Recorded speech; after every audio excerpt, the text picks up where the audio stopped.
melanjutkan tren. Ini mau nanya. Yang ketiga adalah zakat hewan ternak. Dan yang keempat adalah Assalamualaikum warahmatullahi wabarakatuh.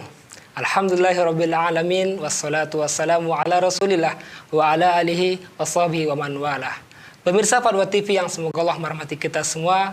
Alhamdulillah di kesempatan hari ini Allah telah memberikan kita kemudahan kesempatan untuk kembali berjumpa di program kesayangan kita ini. Program Live Interaktif Bekal Seorang Muslim dengan tema Fikih Jual Beli dan Muamalah Kontemporer. Yang Alhamdulillah pada kesempatan ini telah hadir bersama kita Ustadz Dr. Muhammad Arifin Badri. Beliau adalah wakil merangkap anggota Dewan Fatwa Perhimpunan Al-Irsyad. Ya, kita sapa Ustadznya dulu. Assalamualaikum Ustadz. Waalaikumsalam warahmatullahi Gimana kabarnya Ustadz? Alhamdulillah Mas Saiful. Sehat, alhamdulillah. Barakallahu fiikum. Sehat, barakallahu fiikum. Keluarga sehat Ustadz? Alhamdulillah sehat semuanya. Gimana antum? Sehat semua Anak ya? sehat, alhamdulillah. Barakallahu fiik. Baik, pemirsa Fatwa TV yang sebelah hati kita semua. Ustadz, ini berkaitan dengan program kita Bekal Seorang Muslim. Baik. Bekal Seorang Muslim dengan tema Fikih Jual Beli dan Muamalah Kontemporer. Oke. Ini kira-kira kaitannya apa Ustadz dengan Bekal Seorang Muslim? Kemudian temanya Fikih Jual Beli. Ya, untuk sebagai mukadimah untuk pemirsa kita. Baik, Mas Saiful. Jadi pemirsa dimanapun Anda berada, kita terinspirasi dengan pernyataan Imam Syafi'i rahimahullah ta'ala yang mengatakan man arada dunya fa'alaihi bil ilm wa man arada al-akhirah fa'alaihi bil ilm. Siapapun yang ingin mendapatkan kehidupan di dunia, kekayaan, kesuksesan dunia, dia tentu harus berbekalkan dengan ilmu. Dan siapapun yang ingin mencari sukses di akhirat, maka bekalnya pun dengan ilmu. Dahulu Imam Khalifah Umar bin Khattab radhiyallahu ta'ala anhu pernah membuat satu aturan. Kalau mungkin di kita mungkin itu adalah perpres ya, peraturan presiden gitu Mas Saiful. Yang menyatakan bahwa la yatajiru fi suqina illa man faquha wa illa akala riba. Tidak boleh ada yang berdagang di pasar kami kecuali setelah dia mempelajari, menguasai ilmu fikih, menguasai ilmu agama. Karena bila tidak, dia tetap berdagang, dia berjual beli tanpa menguasai ilmunya, sudah bisa dipastikan cepat atau lambat dia akan terjerumus dalam praktek-praktek riba. Tentu ini satu aturan, satu edaran dari seorang khalifah Umar bin Khattab yang juga menjadi inspirasi bagi kita bahwa seorang muslim hendaknya dalam berinteraksi, bermuamalah, berdagang, bergarisbawahi bahwa perdagangan di sini bukan berarti kita harus seorang pedagang, berprofesi sebagai pedagang. Kita semua ini akan melakukan transaksi jual beli di warung, di pinggir jalan, di kaki lima. Itu semuanya adalah jual beli dan semua itu harus mengikuti praktek atau mengikuti aturan-aturan syariat, kira-kira gitu Mas Saiful ya. Masya Allah, jazakallah. Barakallahu fiikum. Semoga bisa dipahami oleh pemirsa. Insyaallah. Barakallah. Pemirsa Fatwa TV yang semoga Allah merahmati kita semua. Bagi pemirsa yang ingin berpartisipasi, yang ingin bertanya langsung bisa menghubungi di nomor 0331 5446 087. Tapi ingat, ketika telah terhubung bersama Fatwa TV, harap volume televisinya dikecilkan atau teleponnya dimatikan agar suara bisa didengar dengan jelas. Dan langsung saja kita bacakan sambil menunggu telepon masuk. Baik. Ini ada pertanyaan dari Bismillahirrahmanirrahim. Assalamualaikum, nama saya Ahmad. Ustadz, saya mau tanya, saya seorang karyawan. Saya mendapat fasilitas untuk mengontrak rumah dengan budget maksimum 110.000 dirham per tahun. Terus saya menemukan kontrakan apartemen dengan harga 100.000. Tapi owner kontrakan akan mengasih uang kepada saya sebesar 15.000 dirham buat saya stik air sama pajak selama 1 tahun. Pertanyaannya, saya apakah hukum uang 15.000 tersebut sedangkan perusahaan tempat saya bekerja tidak mengetahuinya? Perusahaan saya membayar 100.000 dirham kepada yang punya kontrakan. Setelah sudah dibayar, yang punya kontrakan mau mengasih uang 15 kepada saya tanpa mengetahui perusahaan saya. Bagaimana hukum uang 15.000 tersebut? Jazakallah khairan. Ya, baik. Barakallahu fiik kepada penanya. Siapa tadi namanya? Ahmad, Ustaz. Ya, Pak Ahmad ya. Nampaknya beliau bekerja di luar negeri, mungkin di Emirat ataupun di Oman, yang karena mata uang dirham itu mata uang di sana ya. Bahwa dari perusahaan mengalokasikan satu anggaran budget senilai 110.000 dirham untuk kontrak rumah 1 tahun. Dan ternyata pemilik rumah yang mengontrakkan akan memberikan sebesar 15.000 dirham untuk kepentingan air, listrik, dan pajak. Nah, semacam ini fasilitas air, listrik, kebersihan, dan pajak itu seharusnya ditanggung oleh pemilik rumah, penyewa. Namun kemudian bila penyewa atau pemilik rumah tidak ingin repot, ya kemudian dia ingin menyerahkan semua itu kepada penyewa karena pembayaran listrik, kontrak air, ya, dan yang lain itu bersifat bulanan, maka insya Allah tidak mengapa bila memang yang diberikan itu adalah nominal yang sewajarnya dibayarkan dalam 1 tahun.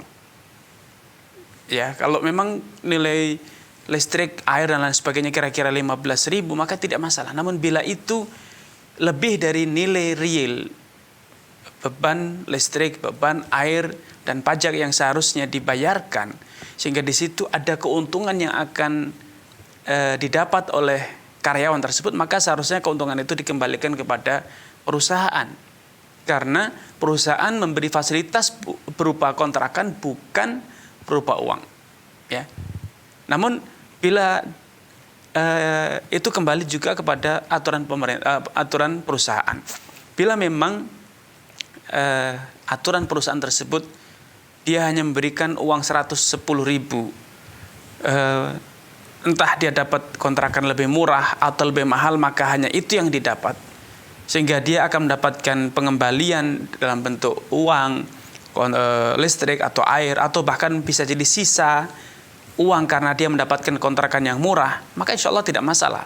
Intinya itu dikembalikan kepada aturan perusahaan. Sehingga seharusnya Mas Ahmad bertanya kepada perusahaan tempat, ya, Mas Ahmad tadi bekerja, apakah betul-betul hak dia adalah 100.000, dia mau sewa hotel atau dia mau sewa rumah, atau dia sewa rumah yang lebih mahal atau lebih murah, pokoknya hak dia hanya 110.000, maka itu tidak masalah seperti itu. Ya, tapi ketika perusahaan mensyaratkan harus biaya real yang hanya ia dapatkan, maka ya dia harus transparan kepada perusahaan dia bekerja. Kalau ada sisa berarti dikembalikan. Wallahu ta'ala alam. Demikian saja, semoga yang penanya bisa memahaminya.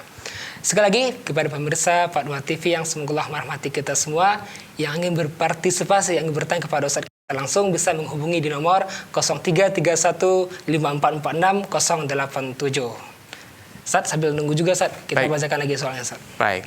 Ini ada pertanyaan dari Lampung Ustaz.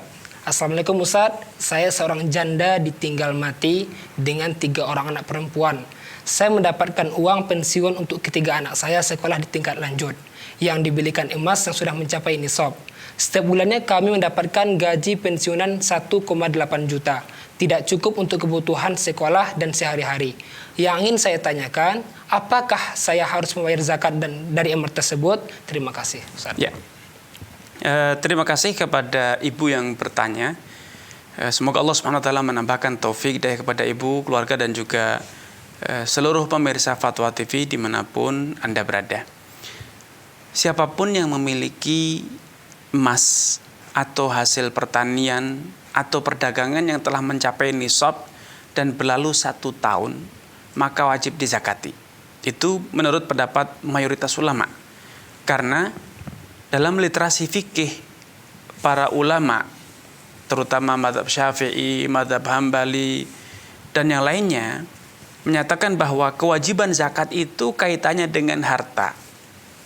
Bila harta tersebut dimiliki oleh seorang muslim, siapapun dia, dan itu telah mencapai 1 nisab, maka wajib dizakati walaupun pemilik harta tersebut belum balik.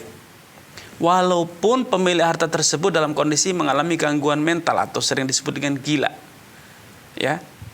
Maka tetap wajib dizakati karena kewajiban zakat itu kaitannya dengan harta. Allah Subhanahu wa taala berfirman, "Khudh min amwalihim shadaqatan tutahhiruhum wa tuzakkihim biha."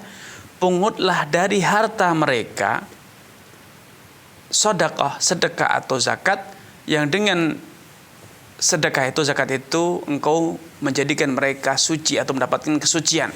Dan menurut mayoritas ulama bahwa yang dimaksud dengan kesucian di sini adalah kesucian harta. Hartanya tersucikan dari pendapatan-pendapatan atau hak-hak yang tidak halal untuk dia dapatkan atau dia nikmati. Dalam hadisnya Nabi SAW juga menjelaskan ketika beliau mengutus sahabat Mu'adz ke negeri Yaman untuk menjadi juru dakwah dan juga sebagai kalau boleh dikatakan zaman sekarang gubernur atau bupati yang mewakili tugas Nabi di sana dalam menegakkan syariat, mengajarkan Islam. Nabi bersabda kepada beliau, berpesan, fa'inhum ata'uka lidzalik fa'alaihim anna Allah farada 'alaihim shadaqatan tu'khadhu min aghniyaihim faturadu 'ala fuqarahim. Kata, kalau mereka sudah mau mengucapkan syahadat, mendirikan sholat, sampaikan kepada mereka bahwa Allah mewajibkan sedekah atas orang kaya, yang kemudian sedekah itu atau zakat itu didistribusikan ulang kepada kaum fuqara. Di sini tidak ada pembedaan antara kaya, tua, sudah balik, mukallaf atau tidak mukallaf. Nabi hanya menyebutkan agniya, orang kaya. Orang kaya itu bisa jadi sudah dewasa, bisa jadi masih kanak-kanak, bisa jadi gangguan mental, bisa jadi dalam kondisi normal. Ini latar atau dalil yang dijadikan pedoman oleh mayoritas ulama untuk mewajibkan zakat walaupun pemilik harta itu adalah anak yatim ya. Nah ini karena itulah dahulu Umar bin Khattab diriwayatkan tajiru fi amwalil yatama. Hendaknya kalian itu menggunakan harta anak-anak yatim itu untuk berdagang, diinvestasikan agar la ta'khuluha shadaqah, agar harta milik anak yatim itu tidak habis digerogoti oleh zakat ya. Ini wallahu ta'ala pendapat yang difatwakan oleh mayoritas ulama termasuk mazhab Syafi'i yang itu kita anut di negeri kita. Wallahu ta'ala. Insyaallah. Jazakallah khairan Ustaz. Ya, barakallahu fiik. Sebelum nunggu telepon masuk juga Ustaz, kita bacakan soal gimana Ustaz? Boleh. Ustaz, ya. Dari Wawan Ustaz, dari Tangerang Selatan. Pertanyaannya, ayah saya dokter dari sebuah rumah sakit swasta. Apakah jika dikirimkan makanan langsung ke rumah sebagai tanda terima kasih atau oleh-oleh termasuk riswah? Baik. Nah, ya. Pak Wawan ya, tadi Pak Wawan, semoga jazakumullah khairan atas kebersamaannya. Semoga Allah Subhanahu wa taala menambahkan taufik hidayah kepada Pak Wawan atas kebersamaannya dan juga kepada Anda seluruh pemirsa Fatwa TV dimanapun Anda berada. Pada pertanyaannya Pak Wawan ini tidak menyebutkan hadiah makanan itu dari siapa. Iya. Kalau itu hadiah makanan dari tempat Pak Wawan bekerja, itu dari rumah sakitnya, dari instansinya, maka itu insya Allah tidak masalah. Itu bukan suap. Tetapi ketika itu diberikan oleh pasiennya yang merasa dia mendapatkan pelayanan, kemudian menjadi sehat, maka ini bila tanpa diizinkan oleh instansi ataupun perusahaan tempat dia bekerja, maka itu bisa dikatakan sebagai suap. Wallahu ta'ala. Masyaallah, jazakallah khairan. Semoga difahami oleh Pak Wawan yang ada di Tangerang Selatan. Pemirsa Fatwa TV yang semoga Allah merahmati kita semua. Ustaz, ada telepon masuk kita. Angkat dulu Ustaz ya. Boleh. Ya, silakan. Waalaikumsalam Ustaz. Waalaikumsalam warahmatullahi wabarakatuh. Dengan siapa ini Pak? Dengan Pak Asrul di Maluku. Baik, silakan Pak Asrul. Yang Anda tanyakan di kampung kami Ustaz. Ya.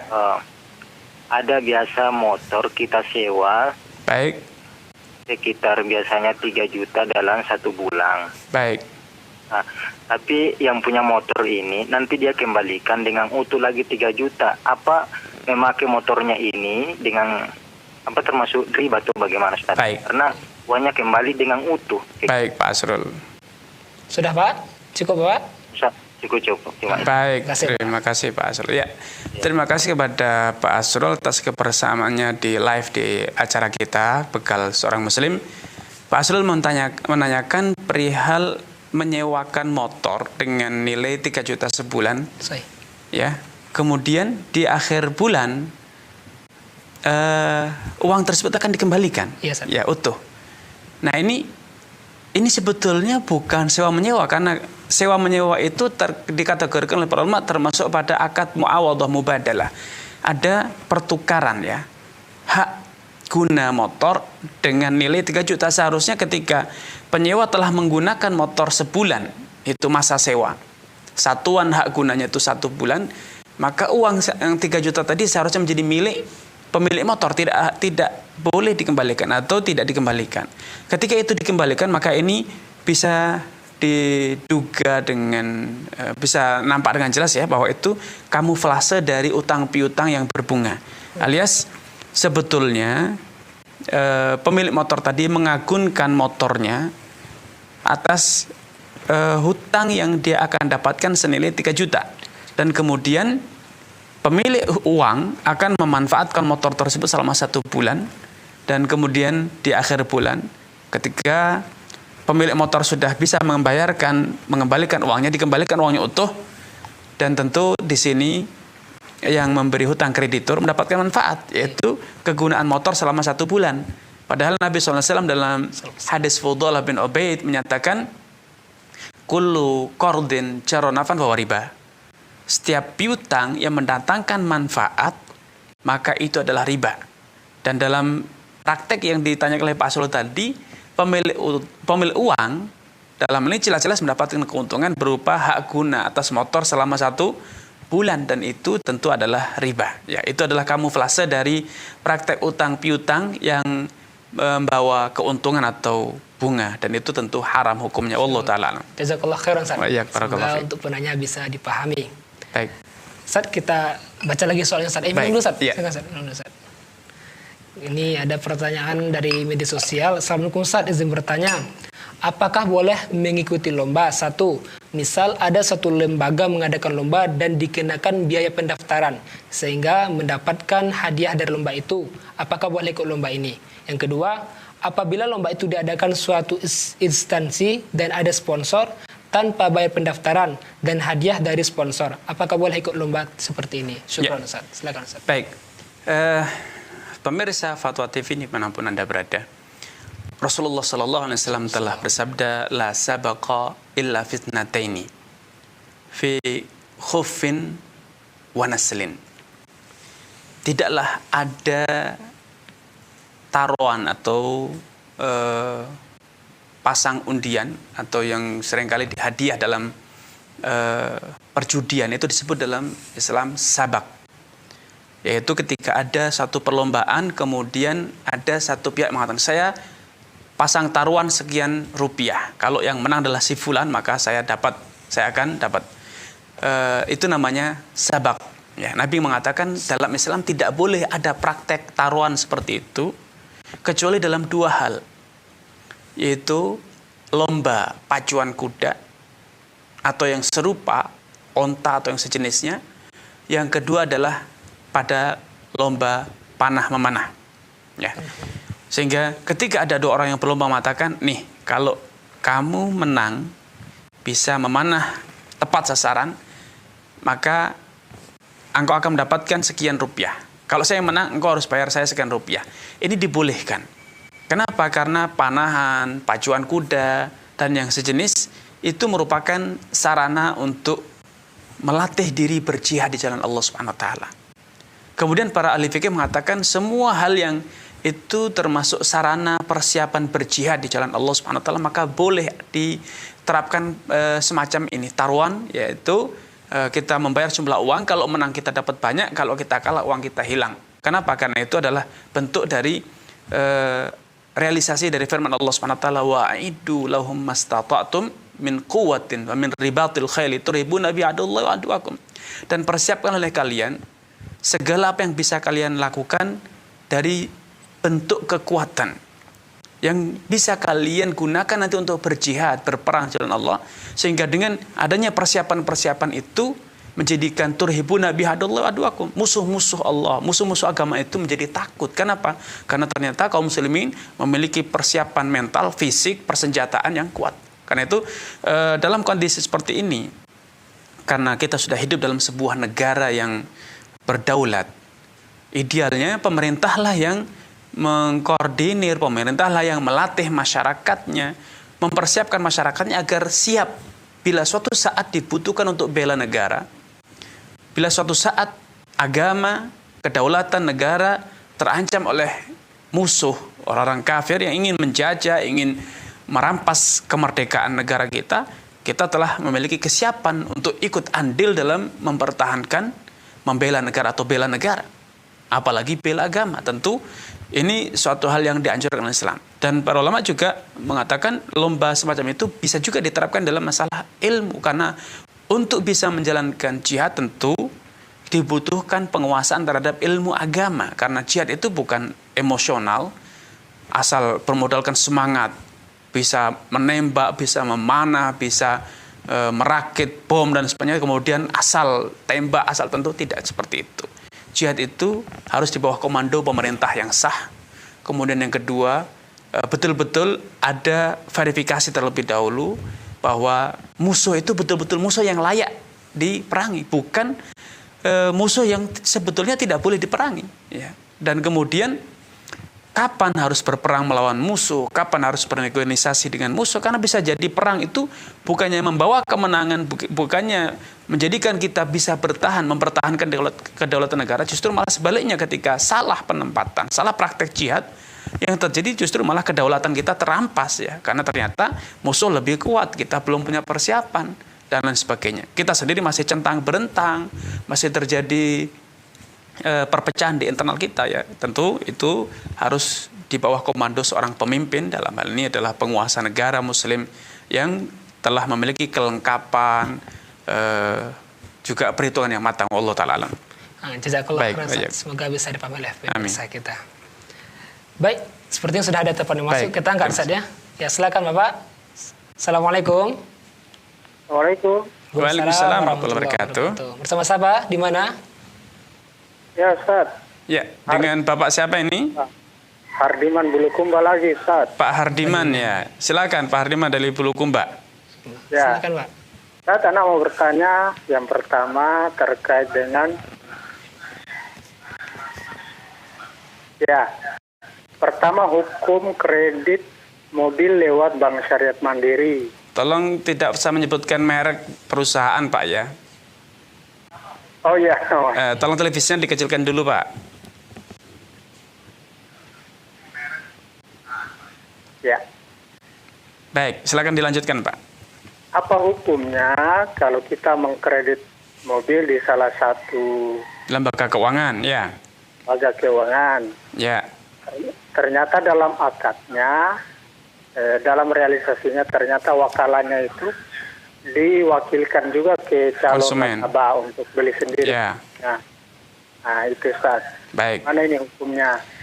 Kemudian yang kedua Ustaz, boleh tambah ya? Ya, silakan Pak. Ya. Kalau kita sudah melakukan akad kredit dengan salah satu pihak, apakah hukum dari motor itu sudah milik pribadi dan boleh kita jual tanpa memberitahu kepada pemilik? Ya. Cukup, baik. Pak? Ya, sudah kayak cukup, Ustaz.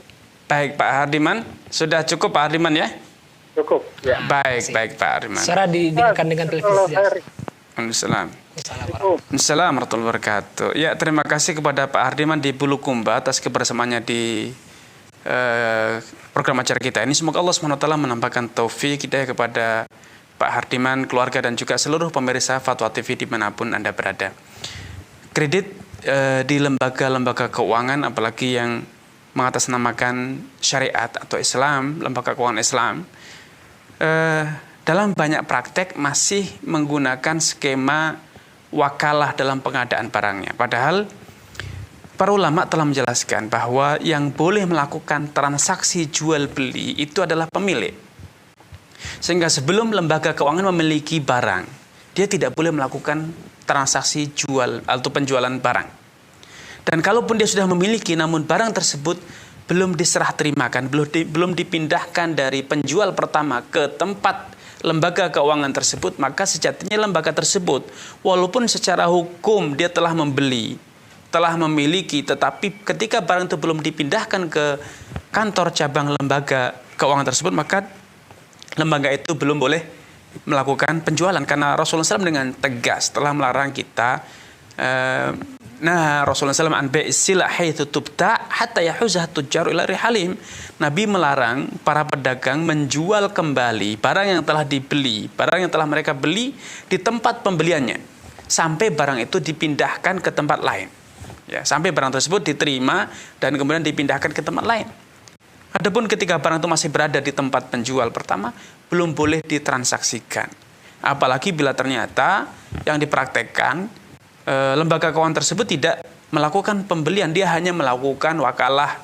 Ini sebetulnya adalah satu kamuflase akal-akalan. Ya, kalau memang jual beli, apa susahnya bagi lembaga keuangan untuk melakukan transaksi by phone dengan telepon ke dealer, saya beli motor dengan spek sekian demikian atau kendaraan dengan spek demikian, silakan dikirimkan ke kantor cabang. Setelah barang dikirimkan, baru diadakan transaksi dengan nasabah. Itu kredit yang benar. Adapun ketika kreditnya seperti tadi, lembaga keuangan memberikan wakalah surat kuasa untuk kepada nasabah untuk melakukan pembelian, ini satu akal-akalan yang tentu tidak sepatutnya dilakukan oleh satu lembaga keuangan yang berkomitmen untuk menjalankan transaksi secara syariat. Kemudian yang kedua, Hukum kredit motor, Ustaz. iya, kredit Kredit motor kemudian jadi milik pribadi. Ya, ketika satu motor telah kita beli atau barang kita beli, walaupun belum lunas dibayar cicilannya, masih masa pembayaran cicilan, maka satunya motor itu telah sah menjadi milik pembeli. Sehingga dia boleh melakukan satu tindakan hukum apapun terhadap motor tersebut karena statusnya itu sudah sah milik dia. Hanya saja dalam praktek perkreditan yang ada di zaman sekarang, seringkali barang yang menjadi objek kredit, motor atau mobil atau rumah, seringkali itu dijadikan agunan atas pembayaran yang belum lunas atau sisa pembayaran yang harus dibayar oleh nasabah. Sehingga bila statusnya demikian, barang tersebut dijadikan sebagai agunan sehingga ketika gagal bayar, lembaga keuangan akan menyita. Maka dalam kasus seperti ini, nasabah belum boleh menjual atau yang sering disebut dengan transfer kredit, ya jual kepada nasabah lain. Ini tidak boleh dilakukan kecuali atas izin dari lembaga keuangan tersebut. Kenapa? Karena barang tersebut statusnya dalam status teragunkan, dijaminkan atas sisa pembayaran yang belum dilunasi. Wallahu ta'ala a'lam. Baik. Ya. Semoga untuk penanya bisa memahami. Baik. Masih ada Ustaz penelpon yang masuk, Ustaz. Ya. Kita angkat, Ustaz, ya? Boleh, silakan. Silakan. Assalamualaikum, Bapak. Assalamualaikum. Waalaikumsalam warahmatullahi wabarakatuh. Siapa di mana? Abu Hakim dari Kebumen. Dari Abu Hakim, ya. Di Kebumen, Ustaz. Baik. Abu Hakim. Silakan, Bapak. Afan, Ustaz mau nanya. Baik. Anak kan seorang dokter gitu. Baik. Kan. Sudah lama bekerja sama dengan salah satu asuransi yang nasional. Baik. Itu sampai saat ini tuh masih ragu-ragu apakah anak itu kerjasamanya itu halal atau haram gitu loh, karena tim pembayarannya itu secara kapitasi itu artinya kita tuh dibayar dalam nominal tertentu jumlah peserta yang terdaftar setiap bulan, meskipun jumlah pasien yang berobat berapapun itu tetap kami dibayar flat sesuai dengan perjanjian di awal tahun, Ustaz. Ya. Mungkin itu aja, Ustaz. Baik, Pak. Ya, jazakallah khair atas masihnya. Assalamualaikum warahmatullahi wabarakatuh. Baik, terima kasih kepada Pak Abu Hakim di Kebumen atas kebersamaannya di sore ini. Semoga Allah SWT menambahkan taufik hidayah kepada Pak Abu Hakim, keluarga dan juga seluruh pemirsa Fatwa TV dimanapun Anda berada. Sistem kapitasi yang seperti disebutkan bahwa Pak Abu Hakim atau tenaga medis lainnya akan mendapatkan pembayaran dalam nominal yang flat. Misalnya 10 juta dalam 1 bulan. Tanpa peduli berapapun jumlah pasien yang melakukan perawatan di tempatnya Pak Abu Hakim. Sehingga bisa jadi suatu saat banyak. Sehingga Pak Abu Hakim akan menanggung biaya atau memberikan pelayanan yang nilainya lebih dari 10 juta. Bisa jadi ada satu periode di mana pasien itu sangat sedikit. Apalagi kalau tenaga medisnya dengan sengaja mengkondisikan agar nasabah atau pasiennya tidak menggunakan layanan asuransi tersebut. Kenapa? Karena dia sudah menghitung jumlah pasien yang menggunakan layanan asuransi kesehatan tersebut sudah mendekati nominal yang telah dia dapat. Ini dalam praktek semacam ini dalam syariat disebut dengan gharar.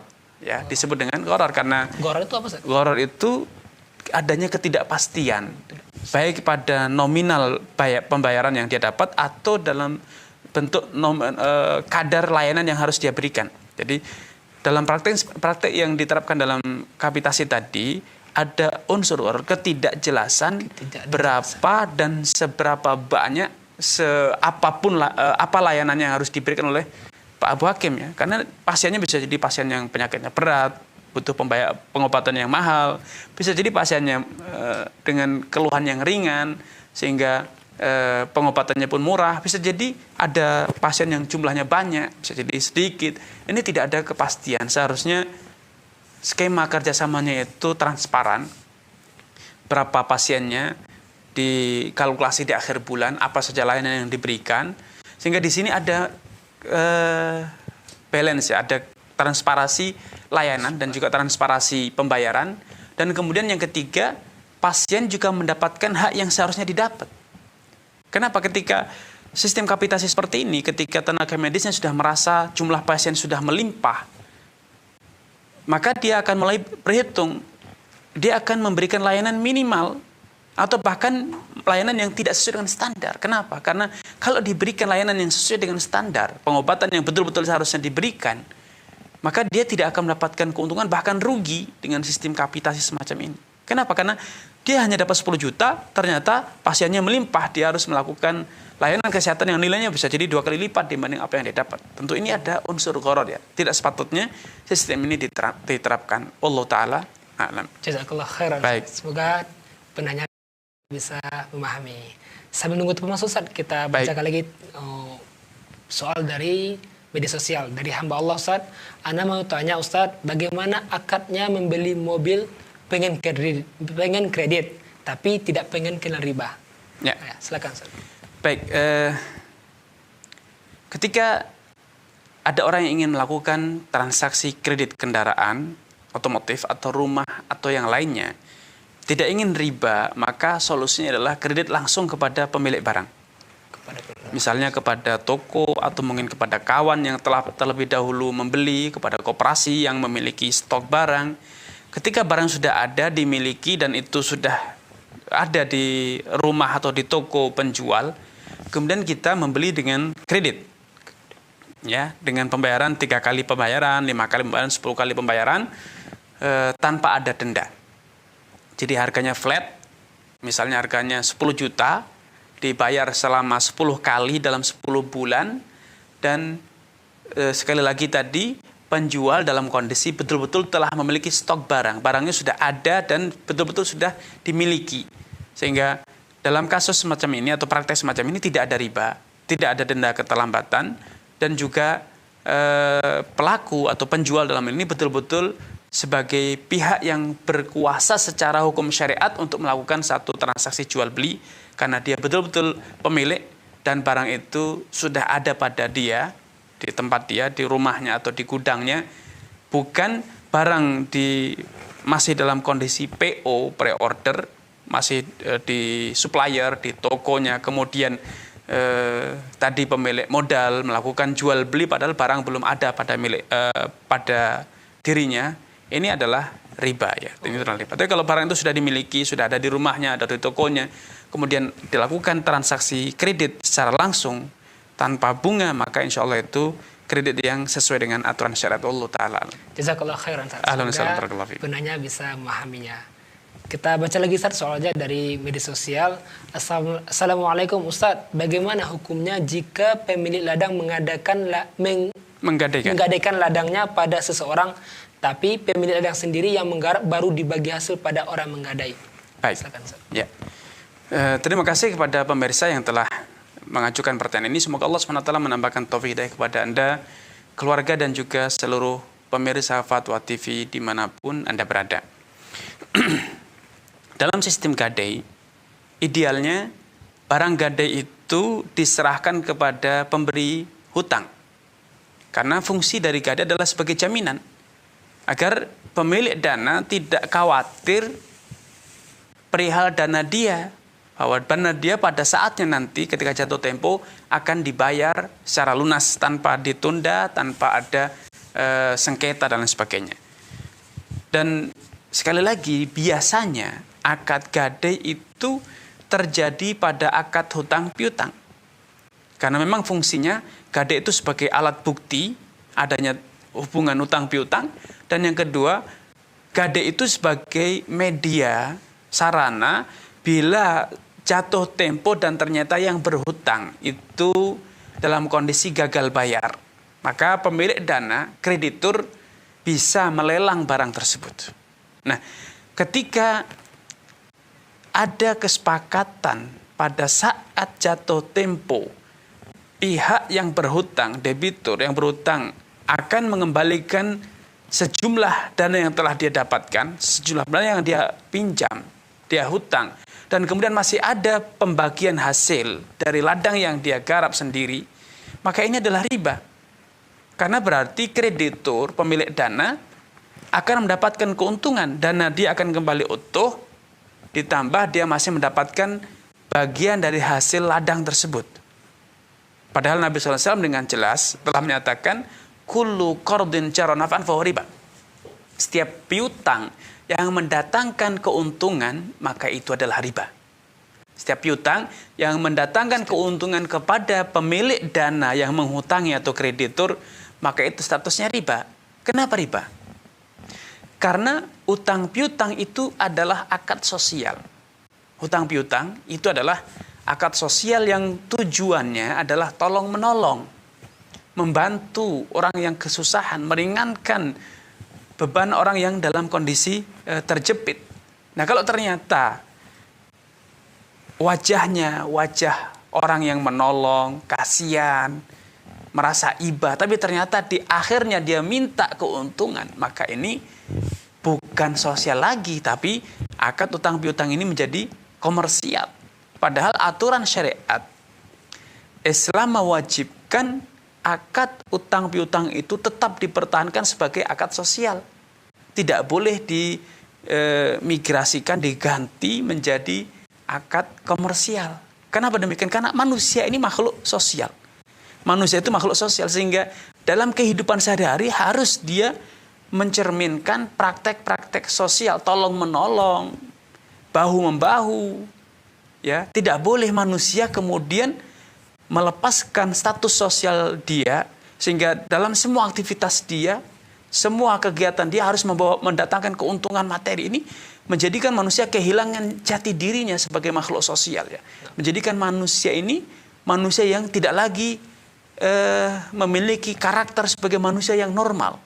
Makanya para rentenir kelak di hari kiamat, karena semasa hidupnya dia itu telah kehilangan jati diri sebagai makhluk sosial, sebagai manusia yang normal, di hari kiamat dia dibangkitkan dalam kondisi tidak normal.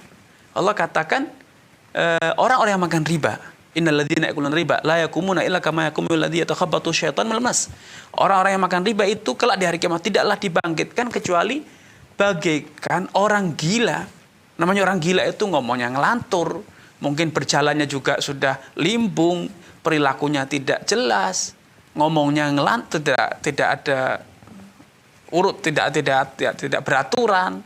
Betul-betul dia telah kehilangan jati diri sebagai manusia, sehingga ini satu kondisi yang sangat menghinakan sekali. Pemakan riba akan terhina di seluruh di alam mahsyar nanti. Semua umat manusia akan mengetahui inilah orang yang gila, orang gila di hari kiamat. Kenapa? Dia dibangkitkan tidak seutuhnya sebagai manusia normal. Sebagaimana di dunia dulu dia juga tidak seutuhnya menjadi manusia normal, manusia yang sejatinya, ya. Karena dia ternyata kehilangan nilai-nilai sosial dalam hidupnya. Allah Ta'ala. Insyaallah begitu ngerinya Ustaz, ya. Ya, wallah. Naudzubillah. Min zalik. Barakallahu. Ya, pemirsa Parwa TV yang semoga Allah merahmati kita semua, yang ingin berpartisipasi, yang bertanya kepada Ustaz langsung bisa menghubungi 0331 5446 087. Ustaz, dah minum Ustaz? Baik, ya, Minum, terima Ustaz. kasih banyak. Sambil nunggu telepon masuk juga Ustaz, kita baca Baik. pesan dari media sosial. Assalamualaikum, Afwan mau nanya Ustadz, apa hukumnya ketika kita kerja dipintai uang untuk syarat masuk kerjanya? Apakah termasuk nyogok juga? Ya. Silakan Ustadz. Baik. Ya, telah menjadi tradisi budaya ya di negeri kita bahwa siapapun yang masuk di suatu lembaga atau perusahaan, seringkali ada oknum-oknum yang tidak bertanggung jawab. yang menghalalkan segala macam cara untuk mendapatkan keuntungan, sehingga dia seringkali minta pungutan liar, pungutan gelap, agar calon-calon karyawan baru ini membayarkan sejumlah uang. Ini adalah bentuk suap ya. Kalau itu dilakukan secara suka sama suka, itu adalah suap. Tapi ketika itu menjadi pungutan liar, dipaksakan, kalau tidak bayar maka dia akan dieliminir, disingkirkan, maka ini adalah bentuk kezaliman, dan itu adalah bentuk perampokan, bentuk pemaksaan, perampasan hak, dan tentu itu haram hukumnya ya. Kalau dilakukan suka sama suka, itu adalah suap. Padahal Nabi telah mengatakan ar-rashi wal murtashi finnar, penyuap dan yang disuap itu tempatnya di neraka. Dan kalau itu dilakukan dengan tanpa kerelaan calon karyawan baru tersebut, maka ini adalah bentuk perampasan hak atau pemaksaan pemungutan harta tanpa alasan yang dibenarkan, dan tentu haram hukumnya. Wallahu taala a'lam. Jazakallah khairan. Semoga penanya bisa memahami. Kita baca lagi Ustaz ya, sambil menunggu telepon masuk. Dari Pak Adi. Assalamualaikum warahmatullahi wabarakatuh. Ustadz, jika seseorang jadi guru di sebuah madrasah, kemudian di tengah perjalanan pihak madrasah menambahkan beban kepada guru tersebut untuk menjadi operator, tapi tidak ada penambahan honor. Pertanyaannya, apa boleh guru tersebut mengambil upah dari anak-anak murid ketika mereka minta untuk membuatkan surat? Barakallahu fikum. Ya, idealnya kontrak kerja antara lembaga dengan karyawan dengan guru itu harus transparan. Harus transparan. Apa job yang dia harus jalankan dan berapa hak yang akan dia dapatkan. Ketika kita prestasi main sendiri tanpa aturan, sehingga apalagi dengan suka-suka memanfaatkan keterpaksaan pihak lain ya, yang butuh pekerjaan, diberi job yang di luar kesepakatan, tentu ini adalah bentuk kezaliman. Walau demikian, bukan berarti itu bisa dijadikan sebagai alasan oleh guru tersebut untuk kemudian melakukan pungutan liar, pungutan yang tidak resmi, yang tidak ditetapkan oleh lembaga. Karena itu yang harus dilakukan adalah sampaikan dengan baik-baik bahwa kesepakatan kontrak kerja hanya sebagai guru, bukan sebagai operator. Tentu ketika ada job yang dibebankan di tengah perjalanan, maka ini harusnya dibicarakan terlebih dahulu bahwa dia akan mendapat insentif sebagai operator, insentif sebagai pejabat di satu lembaga tersebut. Bukan kemudian dia hanya mendapatkan upah sebagai guru, tapi sebagai operator yang tentu itu sangat menyita waktu, tenaga, energi, tidak mendapatkan haknya ya. Tentu, tapi juga tidak menjadi alasan untuk kemudian mengadakan pungutan liar. Wallahu ta'ala alam. Jazakallah khairan Ustaz. Ustaz. Kita masih membacakan soal dari media sosial Ustaz. Baik. Bismillah, izin bertanya Ustaz, saudara anak umroh biayanya ditalangi pihak travel dengan perjanjian 3 bulan pembayaran dengan jaminan surat tanah. Kemudian jika belum lunas sampai batas waktu pembayaran, pihak travel menjualkan tanah tersebut. Jika uang penjualan tanah berlebih setelah dipot biaya travel, maka uang dikembalikan kepada saudara anak. Biaya 2 orang sebesar 50 juta. Pertanyaan anak, Ustadz, bolehkah akad tersebut? Ya. Baik. Ustadz, ini ada telepon masuk. Boleh kita angkat dulu, ya. Kita angkat dulu telepon masuk, silakan. Ustadz, mau nanya. Ya, bersama siapa, Bapak? Dengan Bapak Mulyadi di Batu Raja. Silakan Pak Mulyadi, ya. Silakan, Bapak. Ini Ustadz mau nanya, boleh hukum jual barang dengan 2 harga, misalnya. Baik, Pak Mulyadi. Kalau kontan itu 100.000, kalau utang itu 120, Ustadz. Baik, Pak Mulyadi. Dan satu lagi, Ustadz, ini penting. Iya, silakan, Pak. Bagaimana hukumnya menerima uang ya dari calon kepala desa walaupun orang itu nantinya akan kita pilih, Ustadz. Mohon penjelasannya, Ustadz. Ya. Baik, Pak Mulyadi. Cukup, Pak ya. Terima kasih. Ya, silakan, Pak. Waalaikumsalam warahmatullahi wabarakatuh. Ya, terima kasih kepada Pak Mulyadi atas kebersamaannya. Semoga Allah SWT menambahkan taufik hidayah kepada Pak Mulyadi, keluarga, dan juga seluruh pemirsa Fatwa TV dimanapun Anda berada. Ya, saya jawab dari yang kedua. Praktek suap menyuap, beli suara agar dipilih, ini satu praktek yang sangat buruk. Seharusnya dalam pemilihan, baik kepala desa, aparat, atau yang lainnya, itu seharusnya berdasarkan profesionalitas. Kita memilih istri, memilih suami, memilih RT, memilih lurah, atau kepala daerah, atau kepala negara, itu harusnya kita merasa bertanggung jawab, ini adalah demi kemaslahatan umum. pertimbangannya adalah orang yang paling kredibel. Karena ini adalah amanat.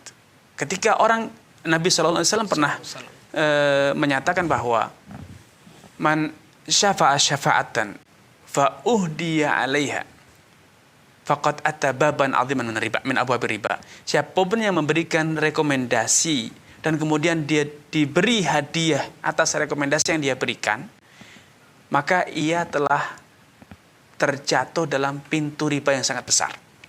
Kenapa demikian? Karena memberikan hak suara itu kan sebetulnya sebuah rekomendasi bahwa calon A ini dialah yang paling berhak untuk menjabat jabatan ini. Ini adalah sebuah rekomendasi.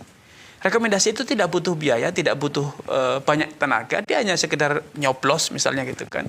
Sehingga ketika itu dengan itu dia mendapatkan imbalan, maka ini adalah riba dan itu terlarang dalam riba Islam ya. Yang pertanyaan pertama tadi masalah? Hukuman uang beli suara. Yang pertama. Ada 2 pertanyaan tadi Pak Mulyadi. Oh ya, tadi hukum menerima uang beli suara itu pertanyaan kedua. Yang kedua, yang pertama masalah kredit tadi Ustaz. Ya. Ya 2 harga. Oke. Pak Mulyadi ya. Transaksi 2 harga, tunai 100.000, cicilan 120.000, dalam pendapat yang paling kuat itu adalah suatu hal yang boleh. Asalkan ketika transaksi disepakati tersisa 1 harga saja. Ada kesepakatan harga yang akan digunakan, apakah harga tunai ataupun harga kredit. Dan kalaupun kredit berapa hari, berapa bulan, dan cicilannya berapa kali, semuanya disepakati, maka itu insya Allah tidak masalah. Adapun larangan yang mengatakan bahwa Nabi SAW man ba'a bai'atani falau aqasuma aw riba, siapapun yang menjual atau menjalin 2 akad dalam satu transaksi, maka dia hanya boleh menggunakan harga yang paling rendah, kalau tidak dia akan terjatuh dalam riba. Larangan ini sebetulnya bukan 2 harga, ini adalah kaitannya 2 transaksi dalam satu akad, yaitu ketika saya jual kepada si A, kepada Bapak Mulyadi satu barang dengan harga kredit senilai 150. Kemudian setelah terjadi transaksi serah terima barang sehingga pembeli berkewajiban membayar 150, saya sebagai penjual kemudian membeli kembali barang tersebut kepada Pak Mulyadi seharga 100 juta tunai. Sehingga dalam prakteknya Pak Mulyadi sebagai pembeli pertama berkewajiban melakukan cicilan pembayaran sebesar 150 setelah sebelumnya Pak Mulyadi mendapatkan uang tunai sebesar 100 juta. Sehingga ini adalah praktek riba yang dikemas sedemikian rupa, dikamuflasekan dalam bentuk jual beli, padahal hakikatnya adalah saya mengutangi 100 juta kepada Pak Mulyadi dan kemudian Pak Mulyadi akan melakukan pembayaran sebesar 150 juta, dan tentu ini adalah praktek riba yang haram hukumnya. Allah Ta'ala alam.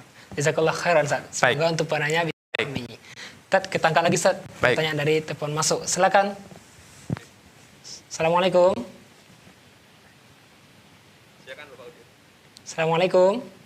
Waalaikumsalam. Bersama Bapak siapa di mana? Bapak Udin di Sulubar, Pak. Pak Udin. Silakan Pak Udin. Silakan Pak Udin. Ya, begini Pak Ustadz. Ya. Kebetulan saya kan kerja saya kan cuma agen. Agen ya? Iya, agen. Assalamualaikum Pak Ustadz. Waalaikumsalam warahmatullahi wabarakatuh. Silakan Pak Udin. Begini Pak Ustadz. Ya. Saya kan agen. Ya. Saya kan agen, jadi kerja saya kan saya sudah cacat sekarang Pak Ustadz. Saya sudah cacat, tangan saya tidak ada, tidak bisa kerja lagi. Tapi apakah pekerjaan saya itu hukumnya riba atau bagaimana? Bagaimana bentuk kerjanya Pak Udin? Cuman semacam Pak Ustadz, cuma minta upah, berapa dikasih sopir, saya sambil. Oh, agen tiket Pak Udin ya? Agen tiket, iya. Baik. Tapi tidak pakai tiket. Ya, tidak apa-apa. Jadi ketika nanti mencari calon penumpang, dapat, kemudian dijemput oleh bus, misalnya gitu ya? Jangan sampai percuma. Ya. Cukup Pak? Cukup Pak Udin? Ya, saya tidak dijemput, cuman ya saya begitulah ya, sudah dijemput, tapi istilahnya apakah hukumnya riba atau bagaimana? Karena pekerjaan saya sekarang selama ini. Baik Pak Udin. Ya. Terima kasih Pak. Sudah cukup Pak Udin? Cukup. Baik Pak. Terima kasih kepada Pak Udin atas kebersamaannya. Semoga Allah Subhanahu wa taala menambahkan taufik hidayah kepada Pak Udin, keluarga dan juga seluruh pemirsa Fatwa TV dimanapun Anda berada.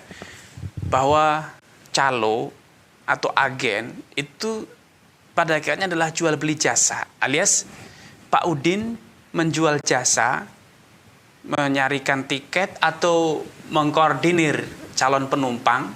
Ketika sudah terkoordinir, mereka terkumpul, kemudian nanti ada bis yang lewat, mereka diambil atau mereka datang ke tempatnya, poolnya bus tersebut.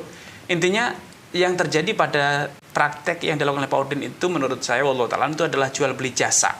Dan bila nilainya jelas, transparan bahwa setiap penumpang Pak Udin mendapatkan sekian rupiah. Kalau tidak ada penumpang maka Pak Udin tidak mendapatkan upah, maka itu insya Allah tidak mengapa, karena itu adalah jual beli jasa, asalkan tadi nilai transaksinya atau nilai jasa yang diberikan itu jelas, maka itu adalah halal insya Allah. Wallahu ta'ala a'lam. Jazakallah khairan. Semoga Pak Udin bisa memahami yang ada di Sulawesi Barat. Gimana Ustaz pertanyaan tadi yang telah kita baca? Baik, masalah tolong diulang lagi. Bismillah, izin bertanya Ustaz. Saudara anak umroh biayanya ditalangi pihak travel dengan perjanjian 3 bulan pembayaran. Baik, ya. Tadi sudah ingat. Baik. Silakan Ustaz. Terima kasih kepada pemirsa yang telah mengajukan pertanyaan ini. Semoga Allah Subhanahu wa taala menambahkan taufik hidayah kepada Anda, keluarga dan juga seluruh pemirsa Fatwa TV dimanapun Anda berada. Praktek umroh dengan terlebih dahulu dananya ditalangi oleh travel, kemudian mengagunkan satu unit kendaraan atau unit rumah atau satu petak tanah. Ketika jatuh tempo dan gagal bayar, maka travel akan menjualkan atau melelang lahan tersebut, barang agunan. Kemudian travel akan mengambil sejumlah pembayaran yang harus dilakukan oleh jamaah umroh, dan kalau ada sisa maka sisa akan dikembalikan, maka insya Allah tidak masalah. Itu boleh-boleh saja, asalkan ketika ada keterlambatan tadi, gagal bayar tadi, tidak ada denda keterlambatan. Ya. Kemudian yang kedua yang perlu digarisbawahi di sini bahwa menjalankan umroh dengan berhutang ini di kalangan para ulama diperselisihkan apakah itu dianjurkan atau tidak, karena sebagian ulama atau bahkan mayoritas atau banyak para ulama mengatakan ini adalah bentuk dari takalluf, memaksakan diri melakukan satu ibadah padahal kita tidak mampu atau belum mampu. Rasulullah SAW bersabda, alaikum minal amali ma tutikun. Hendaknya kalian menjalankan ibadah itu sebatas yang kalian bisa lakukan.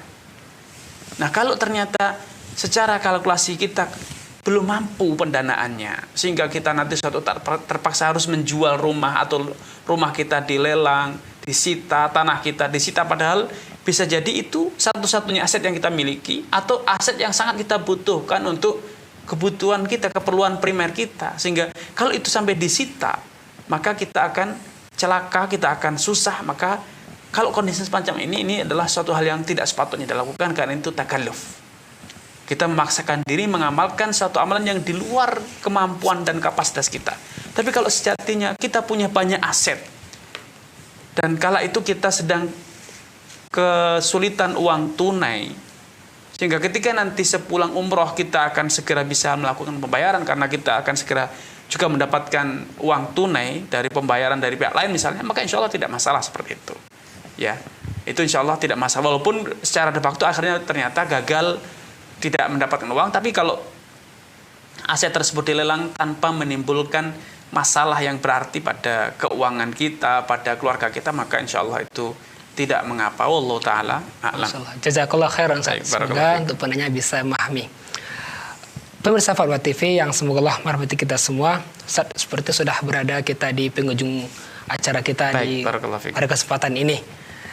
Tapi pemirsa Fatwa TV jangan kemana-mana, tetap bersama Fatwa TV di program Live Interaktif yang setelah ini jam 18.30 akan ada bersama Ustadz Nizar Sa'ad Jabal dengan tema Fikih Praktis Ilmu Waris, dan jam 8.00 Dr. Musyafa Ad-Darini dengan tema Kaidah Fikih Konsultasi Islam. Dan besok hari Selasa di jam 20.00 jam 8 malam ada bersama Ustadz Dr. Muhammad Nur Ihsan dengan tema mengenal Allah, keimanan, doa dan zikir. Dan hari Rabu jam 16.00 akan ada bersama Ustadz Anas Burhanuddin dengan tema fikih ibadah. Dan di hari yang sama jam 8 malam bersama Ustadz Dr. Safi Riza Basalamah tema konsultasi keluarga. Dan di hari Kamis jam 8 malam akan ada bersama Ustadz Dr. Abdullah Roy dengan tema Jalan Lurus Akidah. Dan di hari Jumat jam 17.00 jam 5 sore akan ada bersama Ustadz Dr. Irwandi Tarmizi dengan tema Harta Haram Muamalah Kontemporer. Ustadz, sepertinya berikan sedikit kesimpulan dulu untuk pemirsa terhadap pertanyaan yang masuk pada hari ini. Pemirsa Fatwa TV dimanapun Anda berada, sebelum kami izin undur diri dari program acara live interaktif Bekal Seorang Muslim ini, izinkan kami untuk menyampaikan satu pesan, bahwa idealnya seorang Muslim bertanya kepada ulama atau kepada orang yang berilmu itu sebelum dia melakukan satu tindakan, sehingga pertanyaan itu betul-betul akan efektif, karena dengan dia bertanya tahu hukumnya, dia melakukan satu tindakan jual beli, sewa menyewa ataupun yang lainnya betul-betul berdasarkan ilmu. Allah SWT berfirman, fas'alu ahla dzikri in kuntum la ta'lamun. Bertanyalah kepada orang yang berilmu jikalau kalian itu dalam kondisi tidak mengetahui. Namun seringkali sebagian kita bertanya setelah terjerumus, setelah gagal bayar, setelah dikejar-kejar oleh debt collector, atau kemudian ketika betul-betul sudah merasakan beratnya melakukan komitmen tersebut baru bertanya. Idealnya seorang Muslim itu bertanya sebelum melangkah, sehingga seperti pesan yang tadi saya sampaikan dari Khalifah Umar bin Khattab, bahwa beliau memberikan satu edaran kepada masyarakat kala itu bahwa la yattajiru fi suqina illa man faquha wa illa kal riba. Janganlah sampai ada orang yang terjun ke pasar melakukan transaksi jual beli berniaga kecuali setelah dia memiliki ilmunya. Bila tidak, dia akan terjerumus dalam praktek-praktek riba. Karena itu saya berpesan kepada kaum muslimin dimanapun Anda berada, pemirsa Fatwa TV, agar memanfaatkan program acara kita ini untuk menanyakan tentang hal-hal yang akan dia lakukan, bukan hal-hal yang telah dilakukan.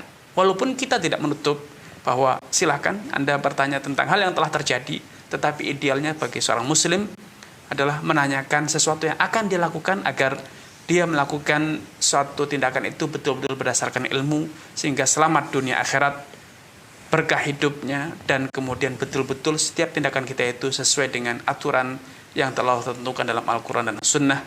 Kurang dan lebihnya saya mohon maaf. Wallahu ta'ala a'lam. Masya Allah, Masya Allah. Jazakallah khairan Ustaz. Faedah ilmu yang banyak berikan kepada kita. Semoga untuk kita sendiri dan pemirsa Fatwa TV bermanfaat dan menambahkan semangat kita untuk terus tafakuh fiddin saja, terus belajar dan mengamalkannya tentunya saja. Ya, sekali lagi Ustaz, jazakallah khairan. Barakallahu fiik Ustaz. Hayakumullah. Pemirsa Fatwa TV yang semoga Allah merahmati kita semua. Demikian program kita pada kesempatan ini, semoga bermanfaat. Mari kita tutup program ini dengan baca doa kafaratul majlis. Subhanakallahumma bihamdika asyhadu an la ilaha illa anta astaghfiruka wa atubu ilaika. Assalamualaikum warahmatullahi wabarakatuh. Ya Allah. Terus bagaimana hubungan dengan anak saya yang sekolah di pesantren, Pak?